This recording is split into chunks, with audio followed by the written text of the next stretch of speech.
بسم اللہ الرحمن الرحیم۔ صحیح البخاری حدیث نمبر 8۔ حضرت ابن عمر رضی اللہ عنہ سے روایت ہے، انہوں نے کہا رسول اللہ صلی اللہ علیہ وسلم نے فرمایا، اسلام کی بنیاد 5 چیزوں پر ہے، اس بات کی شہادت کہ اللہ کے سوا کوئی معبود حقیقی نہیں، اور یہ کہ حضرت محمد صلی اللہ علیہ وسلم اللہ کے رسول ہیں، اور نماز قائم کرنا، زکوٰۃ ادا کرنا، حج کرنا اور رمضان کے روزے رکھنا۔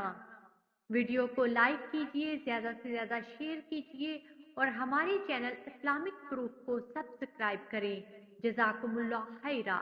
اگلی ویڈیو تک کے لیے اجازت دیجیے۔ اللہ نگہبان۔